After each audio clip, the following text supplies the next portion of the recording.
We're also about to talk about how U.S. emissions dropped in 2023, and I think we might as well move on to that. Yeah, let's do it. And they did drop in 2023. They dropped about 2% from 2022 levels, but I think these could have dropped a lot more, and we could have made a lot more progress on generating more renewable energy if we didn't have so much government red tape that was getting in the way of building some of the infrastructure that we need for it. No, totally. And this emissions reduction of 2% is very exciting news. It's hard to say, oh, it's so exciting because we need to reduce it so much more than 2%. But at least we're on the right track and we're going down after years of honestly flatlining. So under the Trump administration, we really saw no reduction in emissions of notability. We saw reductions in power, but buildings were really seeing no progress. Transportation or others are really nothing to note there. But what makes this such an interesting year is not just did our emissions decline, but our economy grew. And that is something that I think is amazing. So we saw a 2.4% GDP increase in 2023 with a 2% reduction in carbon emissions. What this says is we don't need to burn to grow anymore. True. We have decoupled carbon emissions from economic growth. Yes. And that is only going to explode in the years to come as we build out our green energy grid. Yeah. It's only going to get easier and easier. This is the largest decline since 2016, obviously excluding the COVID years. This 2% decline is the largest since 2016. This decline of emissions was driven mostly by an 8% drop in emissions from the power sector. We talk about that the power sector used to be the most emitting sector of our economy. Not anymore. The power sector is now third, with transportation, industry being 1 and 2, buildings being a very, very far bottom. But power has now become lower than industry. To not mislead, power dropped below transport in 2016 and dropped below industry in about 2018, 2019. Yes. So another good thing about this is that coal is playing less and less of a role on the power grid. Natural gas and renewable generations are filling the gap to accommodate for that. We saw a brief uptick in generation in 2021 with all the COVID craziness. But coal has continued its long-term decline and only now makes up 17% of our overall power generation in 2023. This is now another record low, which is providing the U.S. power in 2023 as much as it did in 1969, which is just really... That's great. It's really awesome. That is great progress. It really is. Yeah. But it is not enough.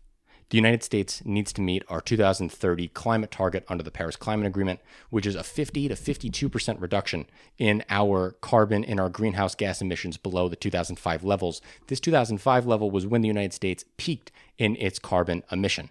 Well, because of this deadline rapidly approaching, it is getting harder and harder to meet this deadline. To put that in perspective, the United States needs to average a 6.9 emissions decline every year from 2024 to 2030. That is more than triple our current reduction rate of 1.9 in 2023. Yeah. This is a nightmare.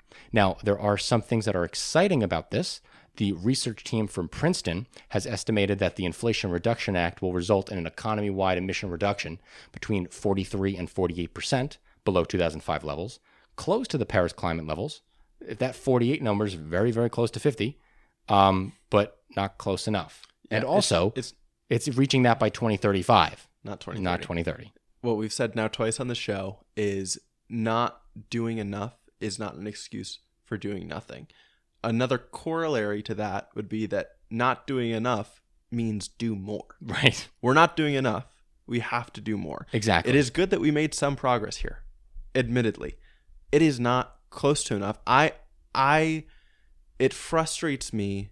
I'm skeptical to spin this in any positive light. Okay. Because I think anyone seeing this that might find any relief from these numbers needs to be completely dispelled. And I'm very much, we were just having a conversation before this about not wanting to put people in an excessively negative echo chamber. Make them fearful, scared. Yes. That's not our goal. Just for the sake of trying to propel them into something.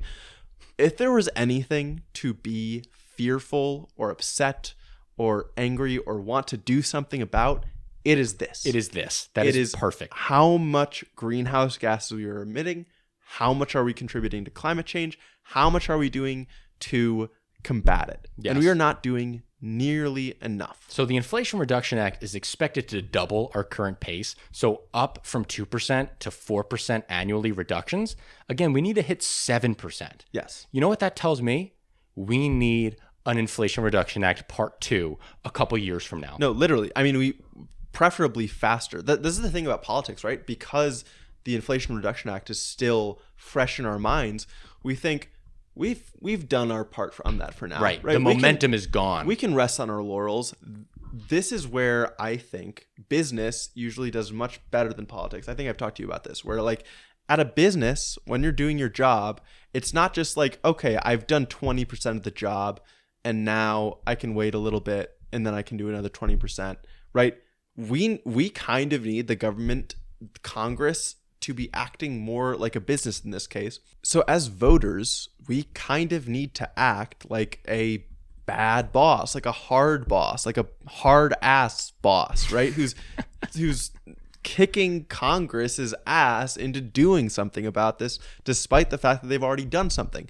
Because yes, they've done something, but they haven't done enough yet. And there's more work to be done. Exactly. And this is what can come in a second Biden administration. In a second Biden administration, if the Democrats hold the House and if the Democrats take the House and the Democrats hold the Senate, and we have a second Biden administration, we can see some actual fundamental changes. Yeah. Truly. I mean, we will have gotten rid of a lot of the moderates in the Democratic Party in the Senate. We can really unleash a climate program, maybe cap and trade, maybe carbon tax. Might be too late for those two things, but something like it could come and it would be really amazing. I don't think it's too late for those two things. Good. Yeah, I think those could definitely happen and be a huge help.